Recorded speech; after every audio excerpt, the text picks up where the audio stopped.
Hello and welcome to this webinar where we're going to talk about EVPs, employee value propositions, and how they can help you attract and retain top talent. I'm Mike Ames. I work for the Flair Business Growth Consultancy, and we're just waiting for Simon Bliss of the team organisation to join us. He was in transit, so he'll be here any minute now. But in the meantime, let me introduce Pete, who'll be our chat master for this session. Hi, Pete.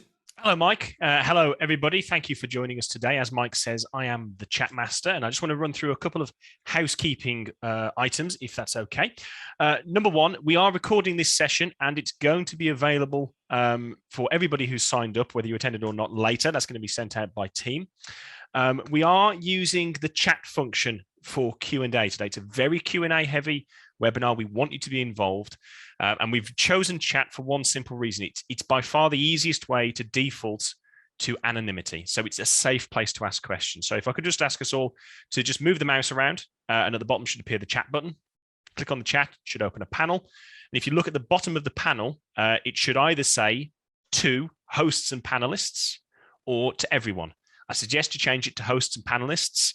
It means that when you ask questions, only myself, Mike, and when he joins us, Simon, are going to see those questions. So you can ask, commercially sensitive questions if you want, safe in the knowledge that not everyone's going to know your business and what's going on. So while I double check that we found that, can I just ask us all to answer a quick question? Have you struggled in the last 6 to 12 months to hire good quality new talent into your business? Simple yes or no in the chat for us there. Let's see if that's true. And I'll see what, while we're in there as well, what do you think recruiters are looking for most importantly when they are considering a new job? What do you think they value the most when looking for a new job? Pop that in the chat as well, and that'll just be a topic for us to chat around while we wait for Simon. And now back to you, Mike. Okay, thanks, Pete. Let me quickly show you the agenda that we've got lined up for you today in the next hour. Let's take a look at that. So we're going to start by exploring what an EVP really is. There's a lot of talk about that, but actually we're going to break that down for you into 7 specific components, which makes the whole thing very much easier. And then why that's important. Although I think we probably already know why that's important, but hey ho, let's dig into that. And there are essentially 2 groups of elements to an EVP: peripheral, which are the things that are nice to have really, and then fundamental, which you really have to have. And we're going to represent those as a Christmas tree, although we're nearly in the middle of July, but there you go, middle of June, sorry. So and then lastly, I'm going to talk to you about ways that you can promote your EVP. There's no sense having an EVP even, breaking these teeth in for the dog, which is the best kept secret in town. If you've got a good one, you need to get it out there, and that's how you attract people in. So we'll be doing all of that today. But now back to Pete to see what we've got coming in on the chat. Thank you, Mike. Yeah, well, first of all, we've had a lot of people who are struggling. We've had 1 or 2 no's. Great news, great for those people. Hopefully just some extra tips here. And we have a few people, the business only started a week ago, so not so far. What have you been doing? 1 week's plenty of time to hire some people. We're recruiters. So in terms of what people are looking for, these were some really interesting answers. I'm just going to read out a few of them. Flexibility, work-life balance, that's come up a few times. Cultural fit, good culture, wellness benefits. Only a few people have mentioned commission structure, actually, which I think is interesting. And that's interesting, yeah. Yeah. Progression's come up. Progression's come up a few times. And a brand they feel they can smell. I love that. I love that. I love that. We're in Taking a good crowd. That one, whoever that was, permission to steal and use. Brilliant. Loving it. Right. So, I mean, those are the answers. I think they're really interesting. It's going to depend a lot on the business as well, isn't it? I guess it is. But shall we start with the first question? Let's crack into the first question. So, okay. Mike, what is an EVP and why is it important? Let's get that cleared up first. Well, the best way to think of an EVP is in 2 different ways, depending upon whether you've hired someone or whether you're trying to hire someone. If you're trying to hire someone, consider it as a product. When you go to your potential clients and say, hey, look, use us because you get this is our product, this is how we do recruitment, and you draw out all the things in there that you think will make you attractive to that prospect so that they'll make you a client. Well, an EVP is very much like that, except the product you're offering is something that you're going to present to candidates, people that can come and work for you. And it's the same story. Hey, look, come and work for us and get all of these things here, right? So in terms of pre-hiring, it's a product. Post-hiring, it's a contract.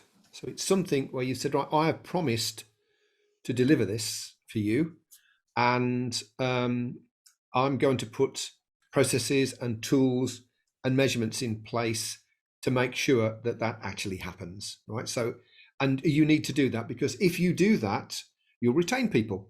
So come and work for me because it's brilliant. And when you get here, what you see in the tin is what it says on the outside of the tin. So that's an EVP, a massively powerful tool within a scalable business, because you can get all the people that you want, well, within reason, and keep them. Okay, so hopefully that that answers that question for you, Pete.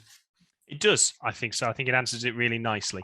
Just as we go through, I'll pop this in the chat as well, but just to remind everybody, as we're going through, if you have questions about anything Mike's discussing, please pop it in the chat, get it out of your head, pay attention to Mike, and I'll take control of making sure all the questions come out at the right time. We're going to be pausing several ways on the way through. So, Mike, that's what an EVP is at the high level, and it's kind of why it's important. I think most people are here because they understand that. What is an EVP made up of? What's the layer down of detail? Okay, let's dig into that now. Let me show you. This isn't death by PowerPoint. Honestly, it's just a few slides as we go through, so don't panic. Oh no, he's got PowerPoint on the go. No, it won't be that bad. Okay, so Christmas tree EVP. You know, a Christmas tree, you think about a tree, there's the tree and there's the baubles. And if you don't have the tree, the baubles are just a big coloured mess in the corner, not really very attractive. But if you don't have the baubles, it's nice to have a tree. It's a Christmas tree. In fact, when I was a kid, we pretty much did that. There was a few bits on it, but it was the tree that we went for. And it's the same in an EVP. So the baubles are the things that are nice to have. They look pretty and they're attractive, but actually the substance behind them is less compelling to people than you might think. So I'm going to break those down obviously in a second with you. The tree, however, is where the action is. That's where we want to actually bring forward the key elements that people look for, that we know they look for. So, oh, hey, look who's turned up. Let me just stop sharing for a second and bring in Simon. Hello, Simon. You're on mute, Simon. Oh, there we go. There you go. Hello, folks. I'm in sunny Milton Keynes and late. Has anyone driven around Milton Keynes lately and got lost? Well, I certainly did. So sorry. You've done your introductions, haven't you? Yeah, we're onto it. We're just explaining what the EVP is made up of. So Good. get yourself I don't relaxed. have to ask you a question. Good. Get in there and let's crack on with this, because obviously we're on a time limit. So Fantastic. Go for it, sir. Okay, here we go. Bye for now. Right. So where was I? Sharing screen. Right. So let's look at the baubles first. There are three of them, really. Perks, corporate social responsibility / charity, and social interactions. They're equally important to people. I mean, there's a lot of research around this. We'll look at some of it in a minute, but there is a lot of research, but one does have to be a little careful with these, because for some people, they're very important. And if you want to cast the net as wide as you can, then clearly you want to include this. For other people, not so much. But if you've got it and they don't think it's valuable, no harm done. If you don't have it, then, you know, and somebody wants it, then they're going to move on. So let's start by looking at the perks, because that's a fairly easy one. Now, a perk is really defined as a benefit to your employees, but not a benefit that's written up in a contract of employment or in the staff handbook. It's a benefit that people can take or not take. It's kind of optional, really.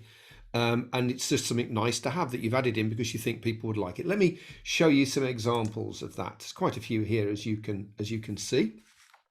I'll just talk for a second, just let you feast on those. There are lots of them. You know, we used to do quite a few of those back in the day. We always had a summer ball for the staff where they would come and stay over with their wives and husbands and have a great time. But there's lots of things that you can do, and this is just a subset of the things that people do. I tell you what would be really cool is if you could put in the chat perks that you give that your staff really appreciate. Now, one thing about this, and then I'm going to come back and ask Simon a quick question, but one thing about this is that quite often a perk seems like a good idea and people are very fired up about it, but then they don't use it really. So one of my clients set up a bar in his office, like in a downstairs room, Nice room, all laid out and everything, with a pool table and a big TV and a bar with free beer on it. You just pulled a tap thing. And in the end, after the first month, when people use it all the time, in the end, people hardly used it at all. And he had to throw one of the kegs of beer away because it went off. So I think, these things are great, but I wouldn't put vast amounts of stead on it, quite frankly. Simon, can I ask you, which one of those resonates with you the most? Oh, you're on mute, Simon. I know, I'm on mute. That's a good question. For perks, it depends on your age, I think. Oh, really? I think you've got to look at your avatar I think youngsters want some gym membership. I think they want flexibility. I'll tell you, the ones that work best for me really were the ones that involve time. So having a lunch with the MD, really, that breakfast or lunch with the MD. I know it sounds a weird thing, because especially in your small business, you can sit with them all the time. But just to have a one-to-one where you can talk about what you want, and someone else is paying for the whatever lunch or breakfast. Actually, I used to do that myself. Actually, used to mean quite a lot to people. Not because I'm particularly special, au contraire, but because you're at the head of the business and therefore you know what's going on, and you're open with people, and it's just a great thing to do. So I think, and the other one is financial planning. Increasingly, we've always offered that to our people. So increasingly, financial planning is some. Oh, hang on, my granddaughter's just turned up. Professional to the very end. Hello, darling. Hello, darling. Look, I'm she's going to contribute now. Yeah, she's going to contribute. Okay. Well, look, go and find Nana. That would be I good. think her perk is lunch with Grandad, isn't it? Can I come on your lap? Oh, I don't know how we feel about her coming on my lap, but Please. she looks like she's coming. So there she is. So yeah. Hello, Daddy. How are you, Daddy? I'm very good. I'm just going to go and find Nana. Carry on. We've had some great stuff in the chat. I'm not Daddy. This is very. I have a blue. Okay. I tell you what, I bet you've never been on a webinar quite like this before, have you? Really? Well, look, darling. Look, Grandad is just doing some things here with some nice gentlemen on the screen, and then look, there's Uncle Simon. Look, can you see? Is that my friend? That's your friend. There he is. Yes. Sorry about this, folks. Literally one second, and we'll be on our way. Good. Okay. Right. Let's press on from perks and talk about CSR, corporate social responsibility. There's been a lot of research around this, right? 64%, according to Forbes, of people who, millennials these are, and Generation Z or something, whatever they are, they're not really interested in taking a job where there's no corporate social responsibility involved, right? So if the business isn't giving back in some way, they're just not interested. A whacking 83% of people preferred it if they could actually contribute to the CSR. In other words, the company wasn't just giving money away and sponsoring things.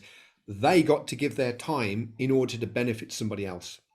So I think it's really important to provide a vehicle in your business to do that. Now, when in my second recruitment business, we had a thing called the Crimson Foundation, which wasn't a charity, but it was an organization within an organization run by the staff. We put 1% of our profits into it. They were allowed to raise money, but then they could spend the money where they wanted, within reason, obviously. They weren't allowed to buy cars or take themselves for lunch or anything, but they were able to invest in causes that they thought were important. That was a massive benefit for the business. And weirdly, and this is going to sound strange because it wasn't intended for this, it more than paid for itself, because clients wanted to get involved, and we made a big thing of it. We had T-shirts, the whole 9 yards. So you don't have to have a vehicle like that, but to provide some kind of CSR in there is absolutely critical, to be honest. Okay, social interactions is last. To be honest, I think that in a distributed world where we're all working all in different places now, which is what we are, it's really important to bring the team together. Now, we all know that, but I think when we're very busy, it's something that can be forgotten. And so to have a policy which is published, that people understand how you're going to socially bond, I think is important. Now, that can be anything. So in the past, we used to I worked for a company that had Pub Thursday. We had people working all over the place. Everybody came in on a Thursday to be together. A bit formal these days, I think. Also, there's that saying, the company that drinks together stays together. But you can't say that anymore, can you, Pete? No. Yeah, I think you can. We had when we had few people throwing in, few people did. Thank you very much. Put in the chat the things they'd done as perks, and one person said, and I was going to quote this: boozy parties. I'll tell you what, Mike, if I get an invite, I might be off. I think you should go. In the 90s, different decade, I know that was a lot of it, really. You know, if there was a salesman in the pub when anyone from our company came in, no one bought a drink. The salesman always bought it on his credit card. Giving people a company credit card might help as well. Just put that out there, really. But I do think that having some mechanism to bring people together, because I'll tell you an interesting thing about this, that when people are working separately, they don't get that personal relationship, which then reflects back in their professional world. Because if you know somebody and you have been drinking with them, or you've got to know them and you keep in touch with them outside of work, if they're in trouble, if they want help, you are much more likely to help them than if they're a work colleague. And there's a lot of studies on this as well, which we haven't got today for you. But I think it's really important to recognise that social bond that brings people together is more than just about a bit of social time. It's actually building a better workforce. Just on that, Mike, actually, we had a few people, and I noticed this. So thank you for those who put it in. A few people had, I'm going to quote this, adventure weekends. So, for example, someone said climbing Snowdon for charity, and those are really good bonding experiences for exactly that kind of thing. Well, that's linking. That's kind of linking, in a sense, a social episode with a CSR episode, isn't it? Yeah, exactly. And I think those are a great example. That's how the world has moved on, I think, a lot since the 90s. Sorry, Mike, it has. But not everybody wants to go out boozing. And as Simon, you said, there's a certain stage of life where it's not right. And I think depending upon the people you got, you have to think about it. And those kinds of group adventures, they're very popular. I know a few businesses that run those, and they're very, very popular with the team. Okay. Have we got any questions coming in, Pete? We do. We have indeed. Thank you to those who have fired these in. Let me just see what we've got. Okay. So one person did ask, how do you know the best perks to offer? I think this timing wise, this came as you were saying, a lot of people don't use the perks. So then someone's asked, well, what do you offer that you know will work? So what are your thoughts on that, Mike? Okay, well, the common approach seems to be these days two-pronged. So we're all in groups. We're on a group today of recruiters. We're all out there. We're all taking ideas from each other. So to mix with people like you that run businesses and see what they're doing. Back in the day, we used to share a lot of those things with each other, and I don't think that's changed. But one of the most powerful ways is to ask your staff. Now, you've got to be careful because, as I said, they'll say things that sound nice without necessarily thinking whether they will actually then pursue them and follow them through and use them. You could argue, well, it doesn't matter if they wanted it and you give it to them, it's a tick in the box, and it kind of is, really. But if you're spending money on something, then you want to get value for money for it. So I would certainly do both of those, to seek out ideas from your marketplace, but at the same time, begin to talk about your staff. And as you can see from what's on the screen there are lots of options to choose from right now. What about you, Simon? What do you think? You obviously keep in touch with a lot of recruitment companies. What do you think's going down nicely out there at the moment? I think flexibility and a respect for what's going on in their lives. You know, there's different challenges for different people.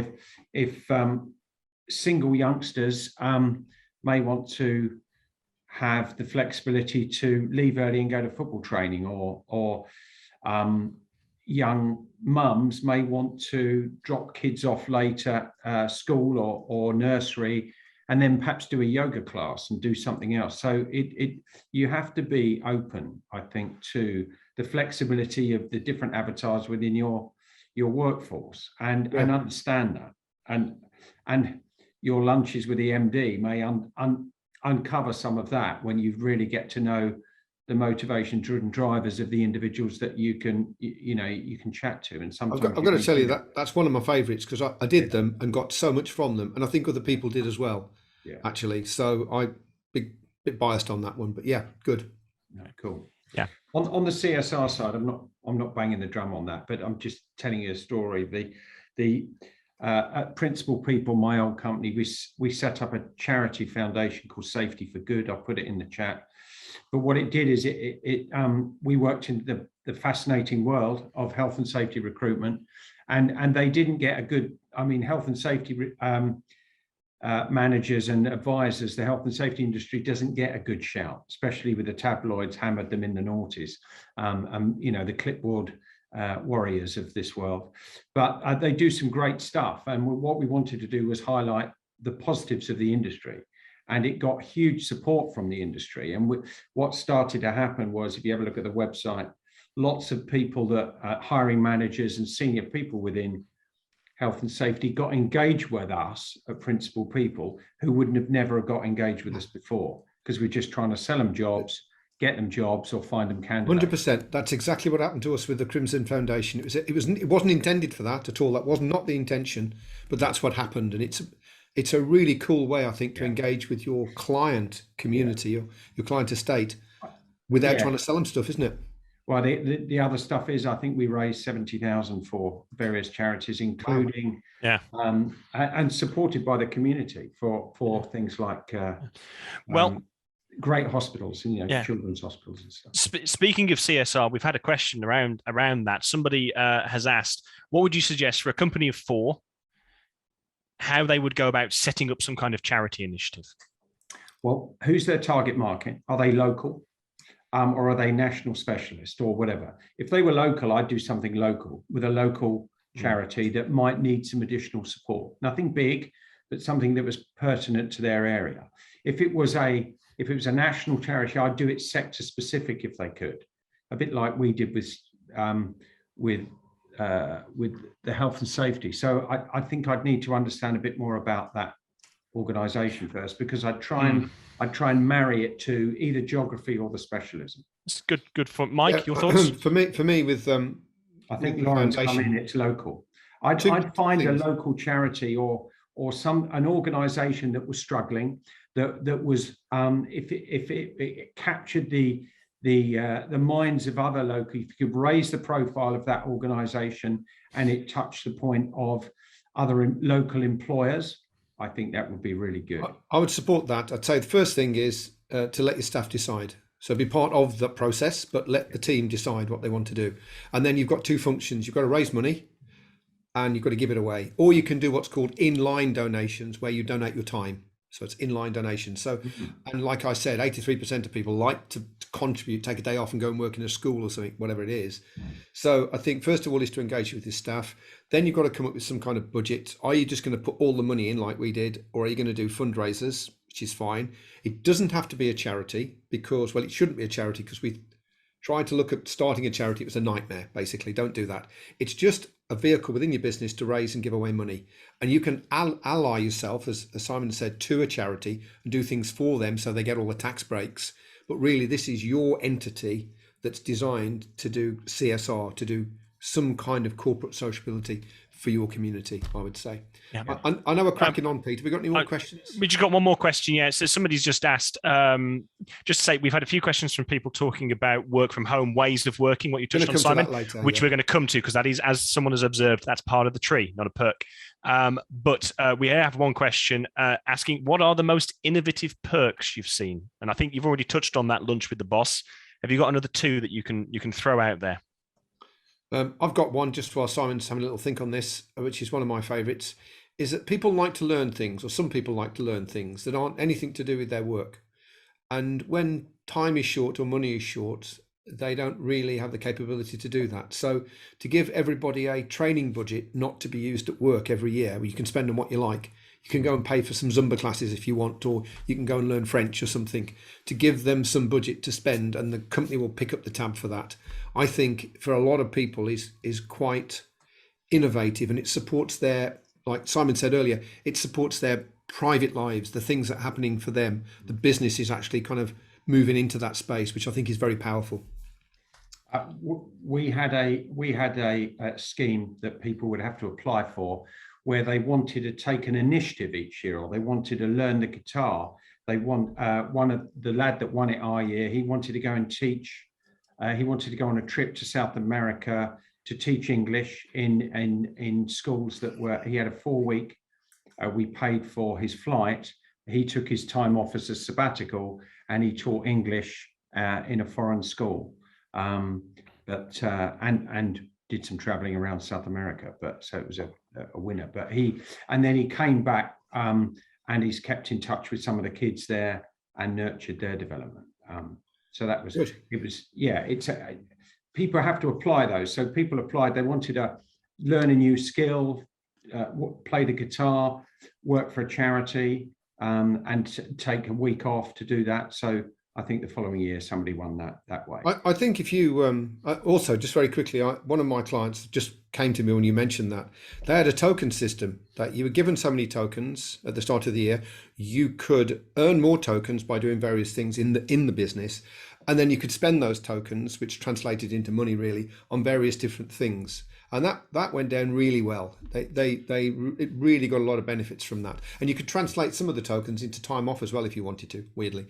It just recalls that. So there's lots of things that you can do. I know it's time that we need to press on now, isn't it, Pete? It is, yes. We've had more things. I would say people have shared stories about the things they've been doing. We've had kayaking and stand-up paddleboarding. And one interesting point to note, one of the local sailing clubs have helped them deliver something kind of for free. You can be very innovative, I think, is the thing to take away with this kind of activity-led perk. But as you say, it is time to move on. So Simon, would you like to take us into the next question? Yeah. Have we talked about, can we talk about the tree now? The tree, yes, Yeah. we can talk about the tree, Simon. That's the nub of it all. And just to say before we go over to the tree, we'll answer all the questions at the end. So we'll finish dead on 1:30, but we'll stay as long as we need to answer all the questions. So if you need to go, you can watch the recording. But if you've asked a question, we will answer it. Okay, let me just whiz over into the screen again. So there are the baubles, and then the tree is that. Right now, mission, vision, values, and goals. Which I'm going to talk about these in a lot more detail, actually, because they are incredibly important. Obviously, the remuneration package, which we've lumped in holidays in that, although some people put holidays in working practices, whatever, really. As long as it's in there, it doesn't really make any difference. Career and personal development, which is very important to a lot of people now. And finally, the working practices, which is that work from home and how you manage people. Now, we know that those things matter to people, but surprisingly, the first one, mission, vision, values, and goals, matters an awful lot. This is some research done by Glassdoor in 2021, as you can see. And now this is a little different because this is employee satisfaction. So this is people who are in a job being asked what gives them satisfaction. But I thought it was interesting because this is part of that retention piece that we talked about. If you get them, you want to keep them. Culture and values is very important to people. And I think because when you're working somewhere, you want it to be the kind of culture that you want to work in, and you want the company's values to match your values. Well, of course you do. You know, else how are you going to make that work? So it's really important to dig into that mission, vision, values, and goals. And we're just going to spend a little moment on that now, if that's okay. Now, I don't know whether anyone has specified their mission, vision, values, and goals, but I'm just going to tell you at a headline level what they are. Right, because there's a lot of, I suppose, interpretation of these, but you can interpret them how you like. But there has to be a mission, there has to be a purpose for the business, not just. I mean, the core mission, if you're the owner, is to make you rich. I know that, and give you an easy life. But that's not really going to be that attractive for the people that work for you. So you want something that people can get behind, and the best kind of mission that you can use, that you can sum up in a sentence or two, is a first choice mission. We want to be the first choice for this group of clients when they are seeking this type of candidate. Now, I know that doesn't sound terribly exciting, but actually, if you work with it to become the first at something, and you can measure that, of course, gives people a motive to actually go to work. We are going to be the best in this space. We are, when the competition see us, they're going to be scared because they know we are entirely tuned to be the best in this space. Lots of people want to be the best at something and be associated with the best at. So that's the mission. The vision, you actually have separate visions for each of your stakeholders. And one of your stakeholders, obviously, are your clients, your prospects, your candidates, but one of them is your staff. So if they come and work for you, what's it going to be like for them? You need to be able to tell a story almost of what it's like to come and work for you. Imagine yourself in the pub and someone said, yeah, I'd be interested in, tell me a bit about if I came to work for you, what it would be like. Well, let me tell you actually what it would be like if you came and worked for us to start with, and then off you go. That is a vision. And there's different visions for different stakeholders because they're all going to want something different from you. So consider it the blueprint of the world that you're going to create for them. Very powerful, massively so. You don't need to remember it word for word. You don't need to write it and stick it on the wall. You just need to internalize it and be able to turn it out when you need to. Very powerful. Values, finally, I'm not going to look at goals today because we've got various things on those, but values are sets of rules that you adhere to when you're working.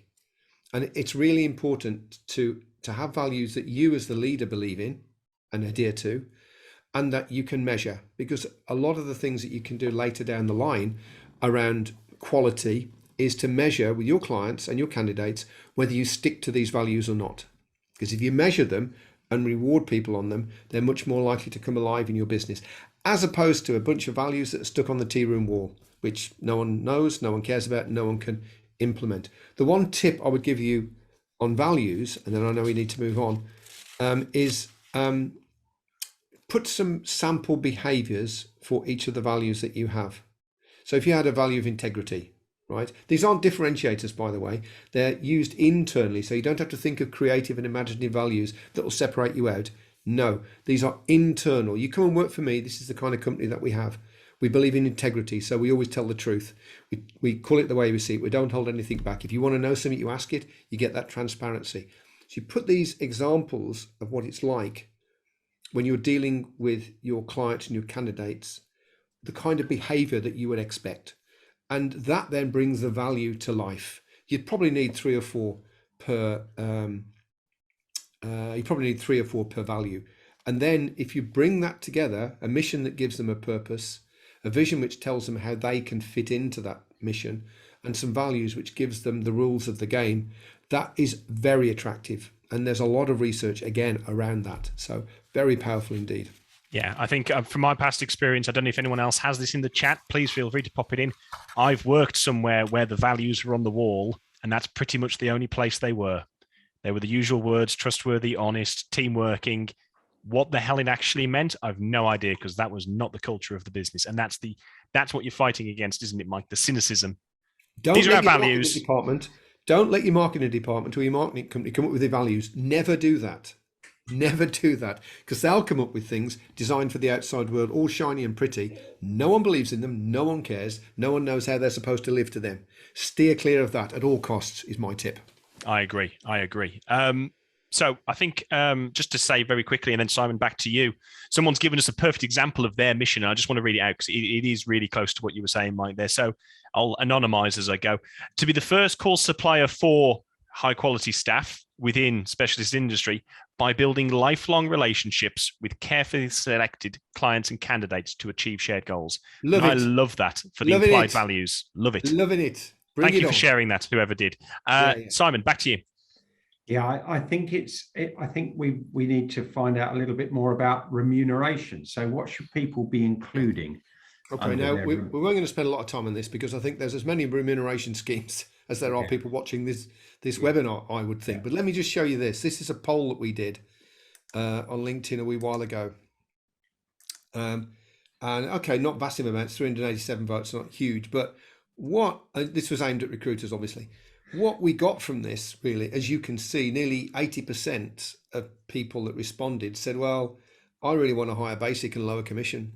And when we looked at the people who'd voted, the 22%, almost all of them owned recruitment businesses. So they would say that, wouldn't they, really? But I think what you've got to realise about remuneration, especially for recruiters who are going to get part of their money in commission, is that there's a belief that it's a massive motivator. And for some people it is, but only for a very small percentage. I'm guessing around 22%. I don't know, call me old fashioned, but for many people, it's just what they get for their job. So when I was a computer programmer back in the 80s, I didn't get a bonus every time I finished a program. It's my job. I finished my program and then I kept my job.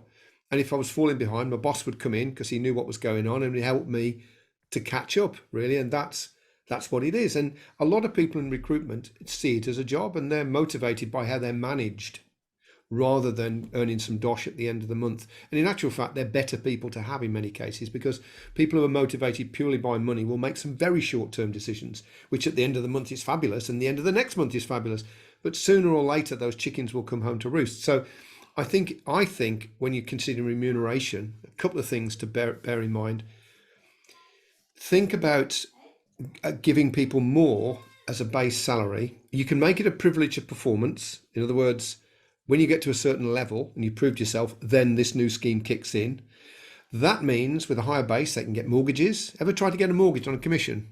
Well, okay if you've got years and years and years of track record of it, but not if you just started. Added to that, not knowing whether you can book your holidays or whether you can actually pay the mortgage at the end of the month is not a good way to live. I always used to believe in paying people a wage that they could live on, and then the bonus, which we paid every quarter, would just top that up, and it was based on performance, obviously. So I think that's the first thing to say about salary. It's more attractive. You'll attract more people if you lift the base salary, even if you lower the on-target earnings. So their potential to earn lessens, but their amount that they're going to bring in every month goes up. Nobody ever leaves a job for a lower base salary, right? So it's a way of keeping people too. The other thing around remuneration, two other things, talk about holidays in a sec as well. Share option schemes, commission schemes. For the more share option schemes, sorry. So for the more senior people in your organization, the ability to tie people in with shares is absolutely crucial. So in my first business, we didn't lose a single senior manager. Turnover of staff was very low anyway, but not 7 of them I had, not a single person left for the time that I had them. And that was one of the secrets to our success, I think. And during that, when that finished and when we sold the business, we paid £3 million out to our staff. We had our secretaries paying off their mortgages. Right now, I was delighted to write those checks. And by the way, I did write checks in those days. It's rather splendid. I was delighted to write those checks because they built the business for me and they'd stayed loyal. And I think there is this, well, are you in it for the duration, and do you want to profit from it? And if you've got no intention of selling, if you're a small business, then what a share option scheme can be is a sort of a delayed savings scheme. If it's done properly, it can be very tax efficient as well. Stay with me for X number of years, and then whatever the shares are worth based on this formula, I will buy them back, cash flow permitting, and you can then keep the profit. And because it's a capital gain, there's a very good chance you get capital gains relief on that. So again, it's a great way to tie people in. So commission schemes. And the last thing is holidays. You can't be too generous with holidays. You know, there's been a lot of research around, do you get as much done in 4 days as you do in 5? And the response seems to be yes, you do. So you can be very generous with holidays. Your recruiters will probably work on their holidays anyway if they need to. I mean, they'll make a phone call and do some emails, right? B, it's something that's very obvious and very attractive. And C, it won't cost you any money in the great scheme of things. Give them 35 days holiday. It makes no odds. Honestly, it'll make no difference, except it will attract people in. When everybody else is offering 25 or 30 or something, you whack in with 35 plus statutories, it won't make any difference. So I think you can be generous with those 3 things. Simon, have you got something you'd like to add around remuneration? Yeah, what I've seen is that there has been a change from low base, high commissions to certainly higher bases. Youngsters want to get on the property ladder now. They don't want to pay rent, and that's been a shift. And actually, the market outside of recruitment or an internal recruitment has pushed that, because lots of good resources have been tempted by some high basics to go internal recruitment. I've heard £60,000-70,000 for internal recruiters. Yeah, astonishing. Several times. Yeah. On benefits, I'm completely with you, Mike. On holidays, I think youngsters want that real flexibility, and they want to go away for 3 weeks sometime, have real downtime and a break, and see the world. And you know, if you're going to go to Australia, you don't want to go there for 10 days. So I think those, as long as your outcomes, if you set them goals and targets, they'll fit them in the time. 2 of our members have very successfully, Rebecca at Amber Recruitment and Dwayne for several years at Realm Recruit in Manchester, have moved their their businesses onto 4-day week very successfully, been completely open with their clients, rotated the days, and been brilliantly supported. And the productivity drive has matched the 5-day output. So that's been really successful. And so I think as well on that, this idea of unlimited holidays, which we started doing in the 90s for our senior team. Yeah. We did it and people weren't taking the holidays. Okay, so then we said they had to take a minimum number of holidays, and I would ask them when they book their holidays. In the summer, I like them to take 2 weeks, 3 weeks if they could, for a complete rest. But you can specify a certain set number of holidays and then have unlimited 1 days off, right? A privilege of performance, you get to a certain level. Okay, you prove that you're good at what you do, you prove that you deliver. Okay, so it unlocks this. But I think in terms of taking weeks, you have to kind of help them. Otherwise, I'll just take 20 days or whatever it is.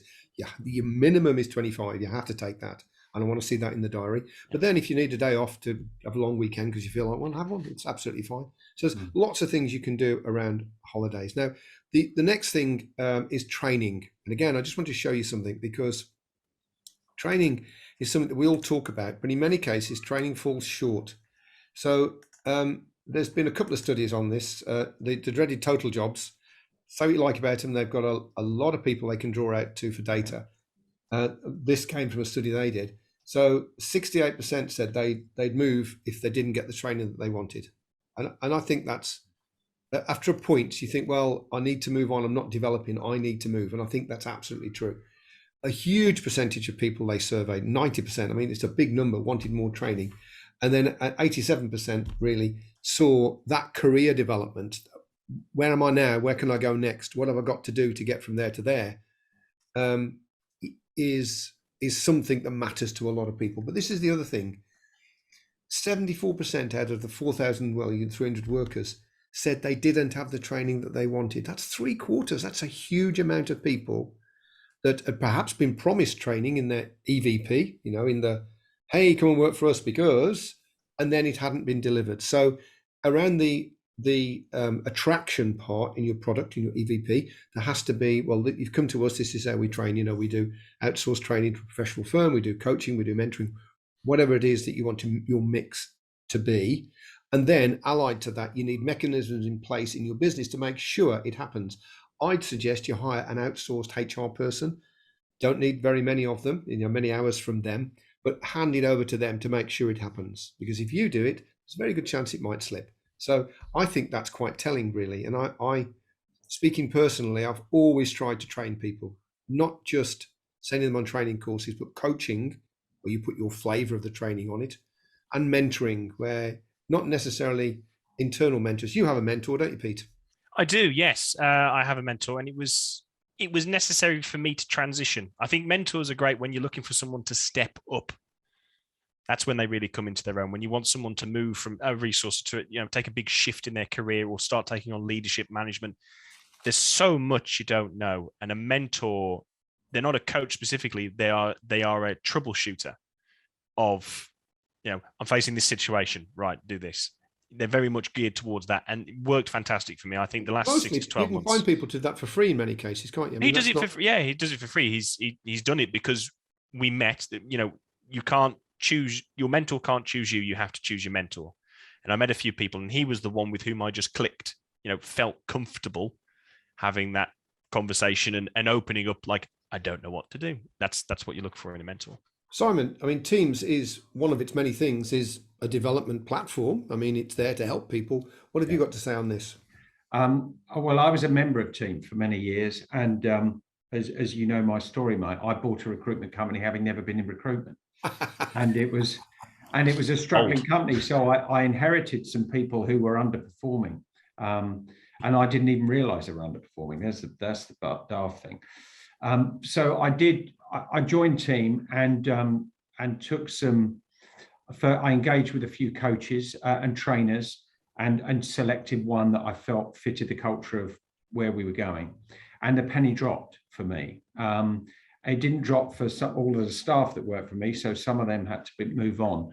But when we started recruiting and we used that trainer to nurture and develop them, the goal was to be the best that they could be. And the speed of the speed of uptake in their skill set and their experience and their confidence was amazing. So the one success I think I had was the investment in training and development, not only for me, but also the staff that were joining the company, and the speed at which they turned from cost to revenue for me.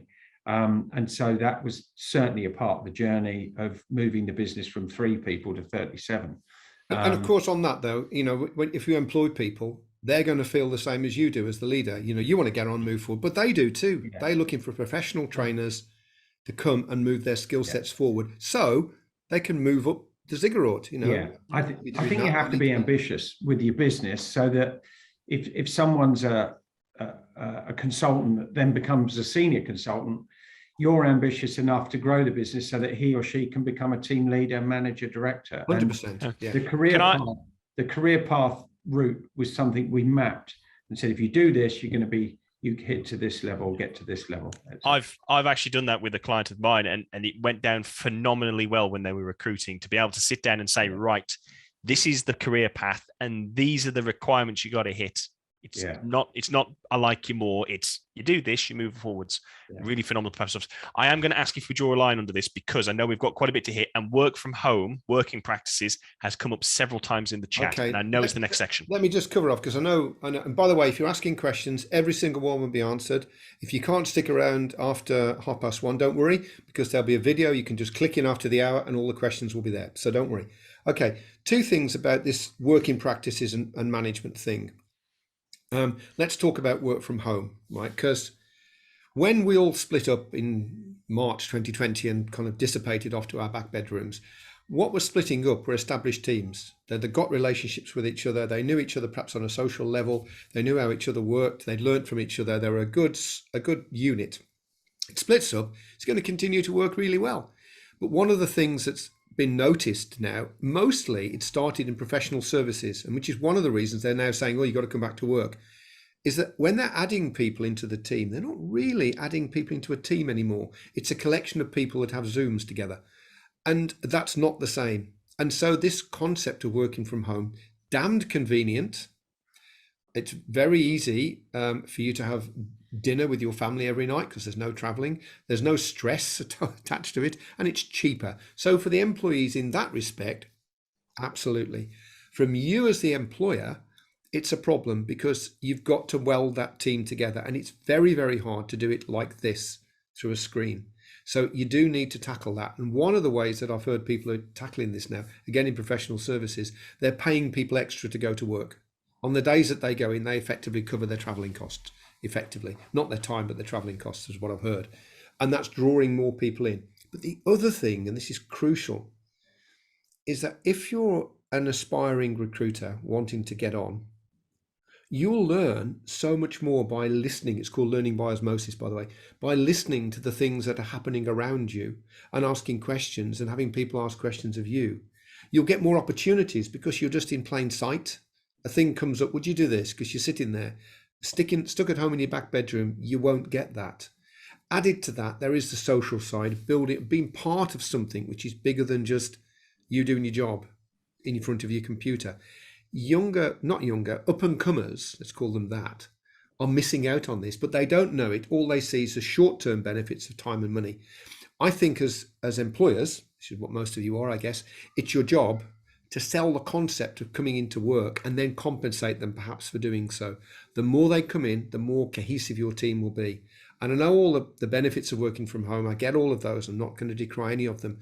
But what's happening now in certain companies is that team spirit is beginning to thin and wane. And the sum of the parts, right, is considerably less than the whole. You really want that whole to exist and conquer the world. And I think there's a big ask about that. I don't know what people feel about it. I'm sure we'll come to it in the questions. But I know I'm going to come to Simon in a second. But just 2 other quick things around this. The research tells us that autonomy, i.e. not micromanaged, is important. And there should be a piece in your EVP that talks about how people will be managed. And that should include KPIs. There are 2 sets of KPIs in recruitment. Internal or activity KPIs. So how many calls have you made? How many CVs have you sent? Blah, blah, blah. And there are output KPIs. How much revenue did you bring in? how many CVs that you submitted to your resource from your resourcer to your recruiter were accepted and then submitted to the client. So the more senior someone becomes and the more trusted they become, the more output KPIs they have, and the input KPIs are only there as a diagnostic. I don't care how many calls you made. You're hitting your targets every month. What do I care? And I think this is important to a lot of people because they want that autonomy to make decisions. And I think you can give it to them, provided they show that they can actually hit it. Simon, have you got anything to say on working practices and management? I've seen three types. You know, people have gone to work from home and transfer the business. It tends to be people that have worked together for many years. They're consciously competent, so they really know the business. There's a lot of trust involved with the team. The teams tend to be small, and it works. And the boss is happy with that. The staff are over the moon with it, to be fair. Other businesses with different dynamics, where you've got new starters in or younger people who want to have that engagement and osmosis, I think hybrid works really well. But there are some businesses that really want to get back in the office, and so do the youngsters, because they miss the interaction, they miss the learning capability. So there's a balance to it all. I know some businesses like the Curve Group who worked from home 10 years ago and developed a business from 4 people to 100.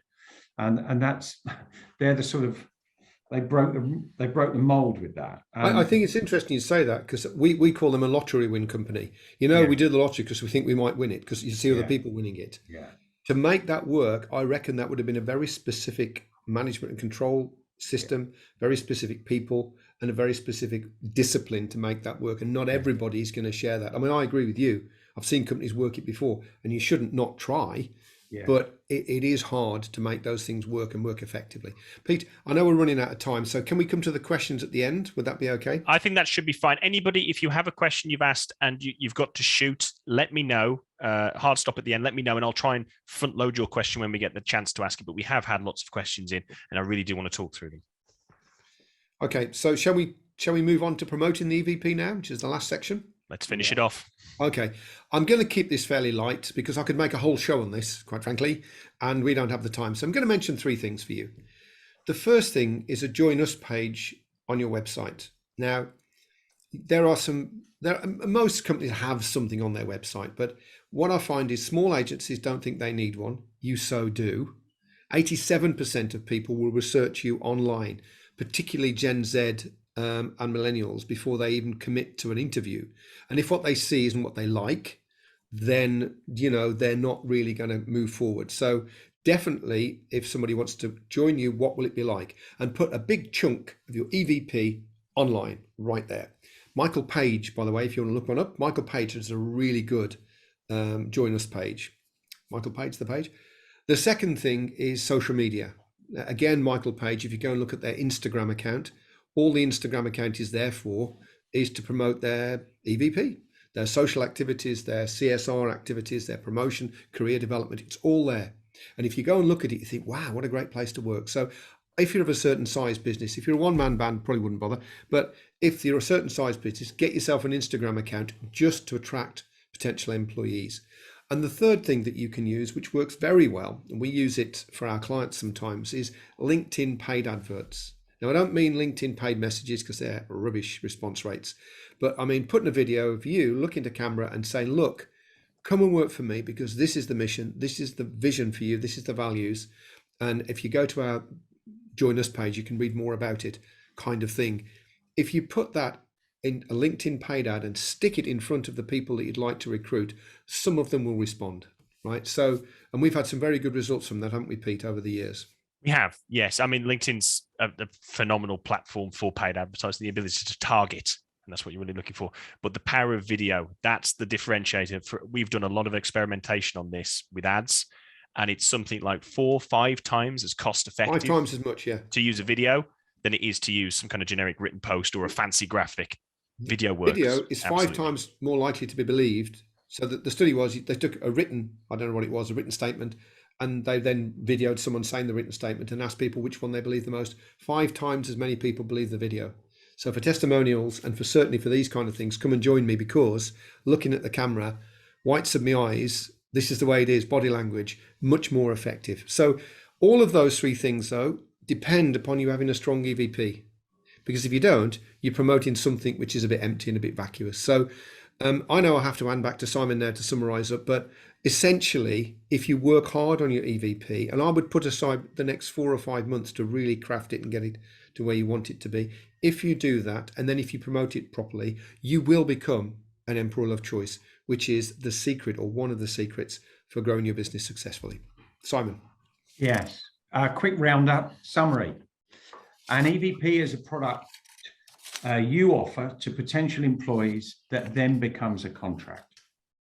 The baubles are nice to haves, but are still important. The tree is crucial to attract and keep people. And don't hide your light under a bushel. Actively promote your EVP. And I think I just put in the chat, one of our members that does that, I think amazingly. They've grown from 4 people to 55 in 4 years. That was SR2. So have a look at their website, have a look at their work for us. Pete, I'd really like to thank you for managing the chat. Great job there. Thank you very much. It's been a pleasure, Simon. And can I just say a special thank you to Joe, Reese, and Julian for keeping me company in there. A lot of people have been commenting, but honestly, it's been a real chat in there for them. So thank you very much, everybody. That's cool. Mike, thank you very much for sharing your knowledge and experience on EVPs. And if people want to connect with you, what's the best way? Just LinkedIn. Just invite me to connect on LinkedIn. If you Google me, I'll come out all over the place. So just LinkedIn would be absolutely fine. And by the way, if you connect, I don't try and sell to you, just so as you know, right? Just a connection. But you get access to all our content. You can also see us live on Thursdays at 12:30 on LinkedIn, and we have a YouTube channel as well. So it's all there for you if you want it. Well, I hope you enjoyed this as much as we did. And I'd just like to say, obviously, thanks again to Pete, and thank you, Simon, for inviting me and Peter on board to share this with people. Thank you. Our pleasure. And I wanted to, lots of our members are struggling to find talent now. They're trying to grow and make the most of the marketplace. And I'm sure this has been a real tangible help for them. So I think that's the end of our official presentation. We now head into the Q&A session to make sure we've answered all the questions you might have. Excellent. Pete. Over to you, Pete. Let's crack on. Okay, so first question, we are going to flow back a little bit. Somebody asked, they deal with the public sector, the third sector, so charities and public sector. So they feel that the culture of their business and their target clients differs quite a lot from more traditional private business. And they were curious, would they have to do anything different with their EVP to appeal, or is it do the things talked about but in a different way? What are your thoughts, Mike? Yeah, it is very much that latter one. You have to, your EVP should reflect you. Right, should reflect what you believe in. What do you believe you should pay people? How do you think you should pay them? It's your mission, vision, values, and goals. They're all you, really. The way in which you like to manage people, the way in which you encourage people to work in a certain way, and certainly career development and career path. That's all about how you see the world. And obviously, if you're successful, whoever you are, you clearly are seeing the world in the way that your clients see it. So just reflect that in your EVP. The idea is not to attract people and just get them that aren't right for you, because if they come and they're not right for you, they'll leave again. So this isn't about attracting anybody. This is about repelling the people that are wrong for you. I know that's kind of a roundabout face way of looking at this, but if you come, this is what you get. If you don't want this, well, don't come, because it's a mistake for both of us. So I would argue that do the thing you believe is right, and then if your clients like that, then that's as it should be. Good answer. Thank you, Mike. Just a quick one, Mike, as well. If you look in the chat, Philippa has said she's looking forward to seeing you next Wednesday at the Team Midlands I'll event. be there. I know you will. Right. He's not invited. He's just going to be there. No. Yeah. They haven't even told me where it is now, but I'll find them. So hopefully that's answered the question. Thank you very much, Mike. Someone did ask, coming back to the work from home model, obviously you've got work from home, work from anywhere, work from wherever you want to be. They were talking about they've been putting a big effort on the monthly entertainment, the away days, sort of an end of year trip. Do you feel, you mentioned obviously the challenge with work from home is the loss of the collegiate, but do you think those things help? And is there anything else you can think of that, if you've stuck to work from home, can overcome some of those things? Simon, what do you think on that from your members' point of view? You you need to get the balance right. Understand what your staff want. But if you, yes, I know companies, members have had that hybrid situation where actually Fridays has never been in at work, but they've done once a month.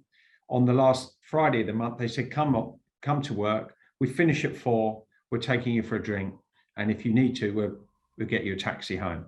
And that I think has built that collegiate effect again. And I know they've changed that to Thursday again now, because Thursday's a new Friday. And so people could still work from home on the Friday, but they would do it on a Thursday. But that's being flexible and listening. So I think that's important. We used to have, if we hit target, I'd take people to Spain for a long weekend. And they haven't had that for 3 years for obvious reasons. And some of the staff, principal people, are absolutely keep talking about that. And I know, to their own credit, without me there, they've initiated something there, and everyone's really bought into that, to go away to Spain for a few days, which I think they're going to do this summer. I think you're right. A lot depends though on this. This is quite an important question, because what it doesn't do, it's nice to have. It's almost a perk. You know, those things that are nice to have. Yeah. But it doesn't replace having the Christmas tree in place. Yeah. So if you do that, but you don't do the Christmas tree, you'll lose people. Because, hey, it's great. Then I go back to work after my trip to Spain or wherever. Yeah. Oh my God, you know, it's so dreary here. And so if you focus very much on the Christmas tree elements, you can still do the social sides, but the purpose is for them to just mingle really and be with each other and begin to build personal relationships, which will then strengthen their work relationships, which is what it's all about really. Yeah. And just to pick up two things on that, because I've done some work with people who have kind of distributed teams. Number one, the challenge with that as an answer to that collegiate thing is family life. So if you are going to do it, you need to give up work time, or you need to balance it off. So asking everybody, right, come with me on your Friday or spend your weekend with me. I've got to get that past my spouse. I've got the kids, what I'm going to do with them, those things. So think about when you're asking people to spend the time. As you said, Mike, holidays are easy to give. So a day off once every few months, not that big of a deal. The other thing to think about that I've seen work really well is, if everybody's got Microsoft Teams and you're working remotely, you're used to this, have 2 different channels. Have the work channel, what's going on with this role, I need some help, encourage people to use that. And then you have the banter channel, the one filled with the GIFs and the jokes and the hilarious links and the ribbing. And I've seen teams who don't know each other get to know each other through that. I think it's a generational thing. Some generations find it easier than others, but they can form bonds remotely. Are you looking at me, Simon, when you say that, Peter? I wasn't No, I was looking at the camera. You were. No, that doesn't sound right. That doesn't sound right. Just me, not Simon. Then, obviously. Yeah, just no. Simon's on board. Me and Simon have our Bants WhatsApp. We're all about the Bants. So I think that's question's been answered. Thank you very much, everybody. Somebody asked Mike specifically. You mentioned that there was a business that ran a token mechanism. Yeah. They were curious about how the tokens were earned. Well, one has to be careful, obviously, because they were a client at the time. But essentially, there was 2 ways that you could earn them. Neither of them related to how much money you brought in, because that's what you got paid your bonus and your commission for. One to do with how they invested in other people, right? So it was they had a 360 assessment of these things. So, okay, how do you think has Peter helped to train you or develop you or mentor you? Score me from 1 to 10. And then Pete's score meant that translated into tokens. So it's around what you gave to the other people around you. And then the other half was your conduct. You know what I mean? So it's difficult to explain really, but it's to do with how you did what you did, not what you did. Did you stick to the behaviors behind the values, the clients, and mostly that kind came, of stuff? That came through VOTC with voice of the client, with customers and with candidates. Mostly that feedback came from them. So again, it's not a judgmental. I'm not going to sit in front of you as your boss and say, well, I think you got 3 tokens. All of this comes from other people's opinions. And so therefore you might not like it, but it is what it is. And that was where it came from. It didn't come from what they earned. In my understanding, at least, it didn't come from what they earned. And I don't really want to say much more than that on it, really. Yeah. So it's behavior, not revenue. Yeah, sure. Yeah, revenue is money, isn't it? You get paid commission for that. So yeah, that makes sense. Okay, so thank you for that. Hopefully that's answered the question. If not, please do let me know in the chat. Next question. Okay, somebody's set up a new recruitment company, and they're curious, what are the most important things for them to implement to achieve excellence as they build their team? I would start with an EVP. I would, wouldn't I, really? No, but I would. The 7 components that we put, they need to be in place, particularly if you want excellence, a mission, vision, and values, because that gives people a focus. This is what we're doing here. That's the deal. You've got to put goals on it, which we haven't talked about today. Those are the things that the business is trying to achieve, and they're measurable, or they're milestones. So we want to do this thing by this date. But then that's career development is the other thing, because if you want an excellent company, what you need to do is diminish the staff churn. In other words, you want to be an employer of choice. People come and stay with you, because every time you lose somebody, you lose some of the business, some of the experience and knowledge, and some of the values go with them. And when you bring someone new in, you've got to train them up to the state where they're delivering what you want. And also they've got to assimilate your vision and values, right? So the idea is to keep a stable team, and a strong EVP that you implement will do that. But coaching and development, particularly, where are you? What are your strengths? Where do you want to be? This is what we need to work on. Let's put a plan together to make that happen. And then that keeps people. The other thing that I would say, which we haven't covered today because it's not part of the EVP, is VOTC, voice of the customer. Reach out to your customers, that's your clients and your candidates, your contractors, your interims, your temps, whoever. Reach out to them and specifically ask what you do well and what you do badly. And do it in a certain way that encourages them to criticize you. If you do that, you'll get an absolute opinion of your performance. So it's not your version of it. It's not driven by the results, the money, because that can tell lies underneath. You can be eating away your reputation, but the money's still coming in. But it will give you an excellent company. And you do a lot of VOTCs, don't you, Pete? And that's a great way to kind of promote excellence, I think, isn't it? I think, yeah. I mean, when I do them for clients, their clients invariably have something they would like to be different about the service they get. It's not that they're unhappy. It's just that there's something they'd like to be better. And if you just keep asking that question until their answer is, no, everything's perfect, that's when you are going to be number one. Because who walks away from that kind of service, really? So VOTC is phenomenal. I'm a huge, huge fan of VOTC. And it ties beautifully into what we're talking about. Behaviors, are the team behaving the way I want, delivering the service to the standard I want? Are you happy with so-and-so and the way it means that it's no longer a I think you think conversation. It's a the client thinks, and that's all that matters conversation. And it makes it much easier to manage people because there's no arguing with it. But anyway, that's a good, great question. It leads us actually slightly, and I think you may have partially touched on the answer, but I'll still ask the question. And this is the last question, unless anybody does want to feed something in. This person is another small company, and they're asking, how do they set up a training program when they can't commit to the costs of the big training programs that are out there? What are your thoughts on this? Simon, do you want to go first on this? Yeah, I think training has changed. I think one of the positives of COVID is some amazing trainers who I used to spend £1,200 a day with now offer online services that are brilliant.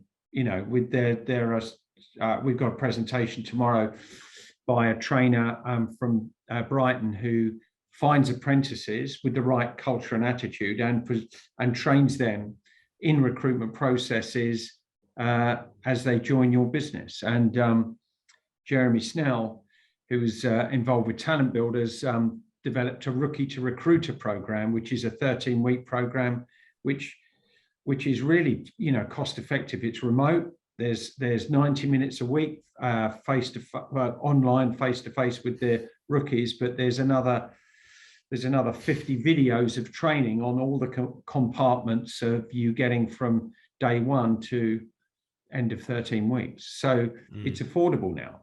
I think it is. There's also a new breed of trainers, just building on what you've said there, Simon, who will just spot train something.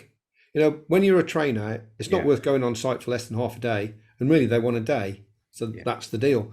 But there's an increasing band of people that will just do an hour for you. If that's what you want. I'll do an hour on this. And okay, their hourly rate is more than you would pay for a daily rate divided by 8, but it's still very cheap. And I personally believe pay what you can to get external trainers in. I mean, we don't do it; it's not our thing, but there are some very good. Jeremy Snell has been entered there. He's very good. Kate, what's the name that you? Kate O'Neill. She's. I'm actually talking to her. She and I are bouncing back and forth on the kind of content that people want that micro training on.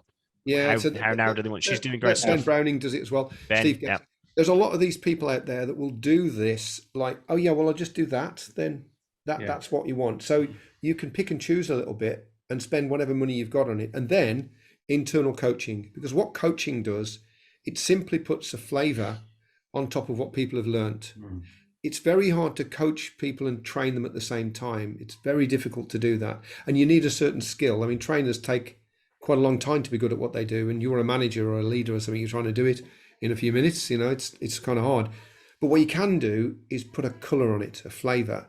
And that's the real secret. Yeah, you've been taught how to do that. Get it? That's how you make a call. But look, this is what we do as well on top of that.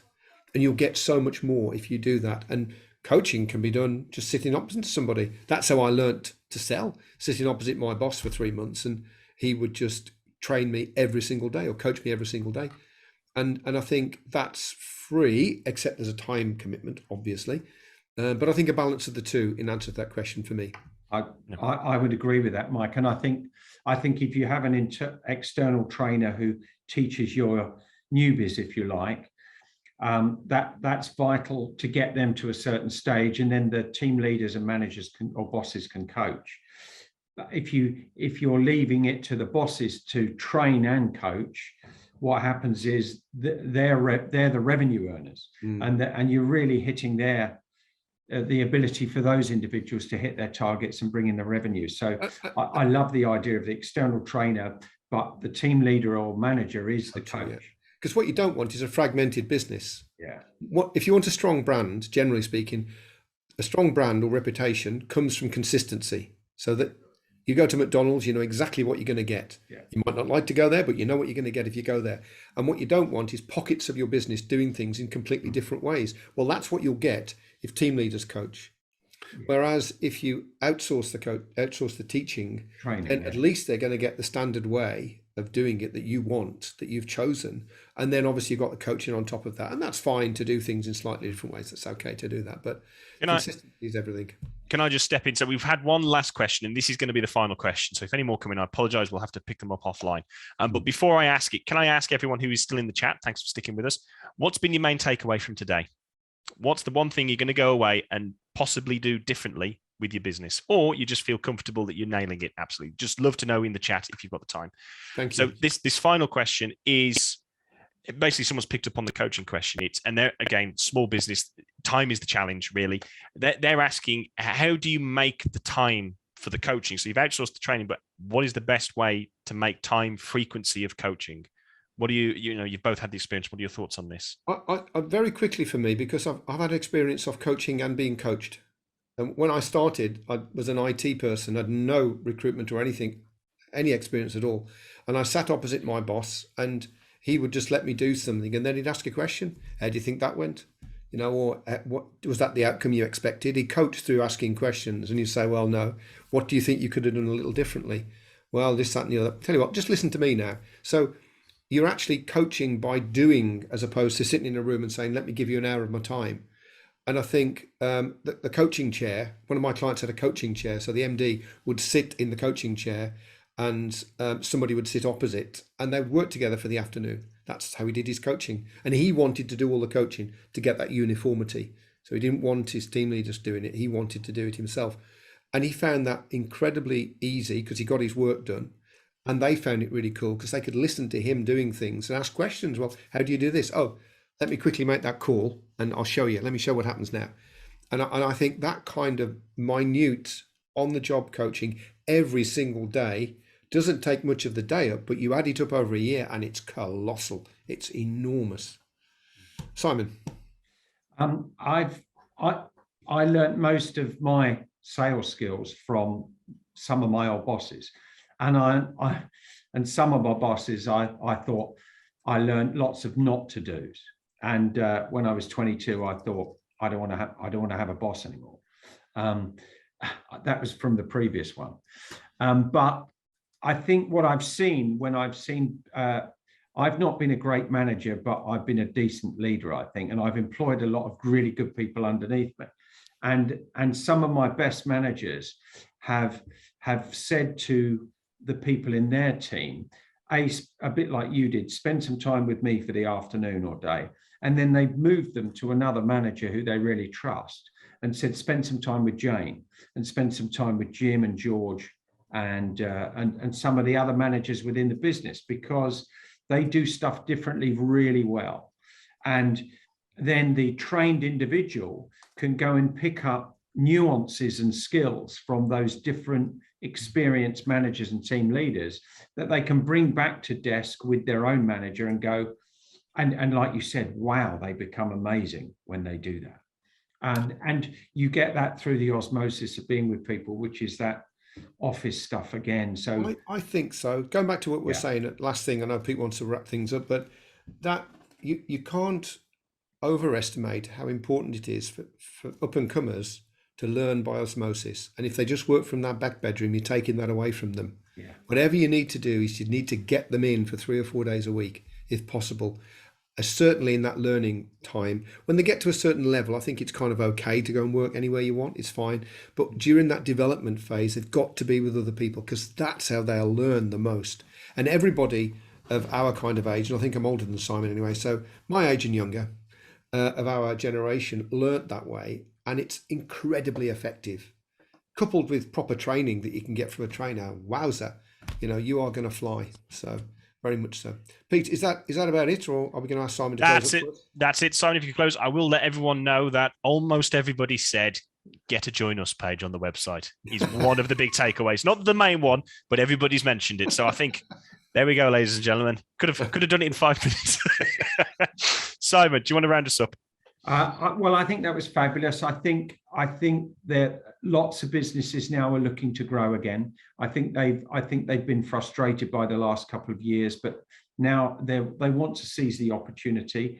They're saying there's a dearth of talent, but there isn't really. We've just got to find out where they are and have the right tree and baubles to attract people. So Mike and Peter, thank you very much indeed. I'm looking forward to seeing you guys next week as well. I'll be at where we're going to Hollywood. farm, aren't we? We're going to Hollywood, yeah. Yeah, Hollywood. That's not the Hollywood you're thinking of, I don't think. No, I think it's the M42. Yeah, it's the M42, just to make it slightly less sexy. Thank you all for joining us today, team members and otherwise. It'd be lovely to have you here. Yeah. You're welcome to join our other webinars. We run one a week. Cheers for now. Thank you, Simon. Absolute pleasure. Thank you. Cheerio. Cheers all. Bye-bye now.